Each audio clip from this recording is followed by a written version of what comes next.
के जो एक आदिवासी चीफ थे, चीफ ऑफ सिएटल, उनका एक कथन है कि जब आखिरी पेड़ कट जाएगा, जब आखिरी नदी सूख जाएगी, जब आखिरी चिड़िया उड़ जाएगी, तब हमें समझ में आएगा कि हम पैसे को खा नहीं सकते।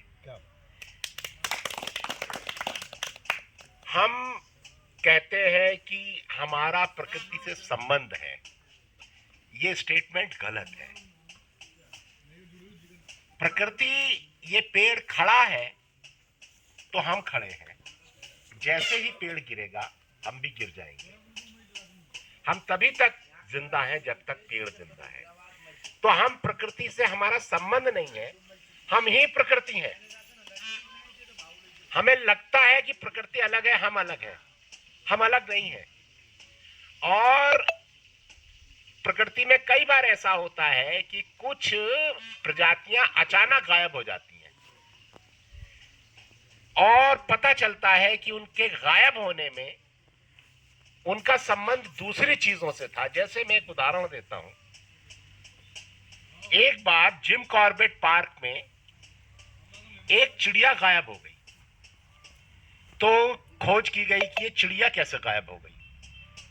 तो जांच में ये पता चला कि हाथियों की संख्या कम हुई।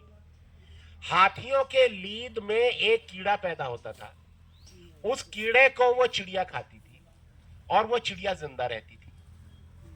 जैसे ही हाथी कम हुए, वैसे ही चिड़िया कम हुई, वो कीड़े कम हुए और वो चिड़िया मर गई।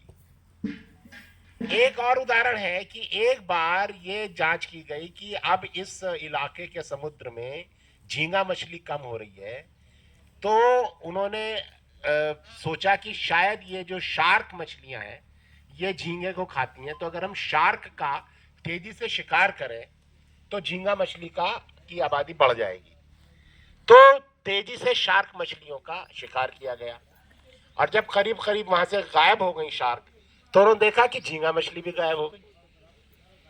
तो फिर जांच की कि ये क्या हुआ, तो पता चला कि शार्क मछली की जो लीद होती है उसी को खा करके झींगा मछली पनपती थी।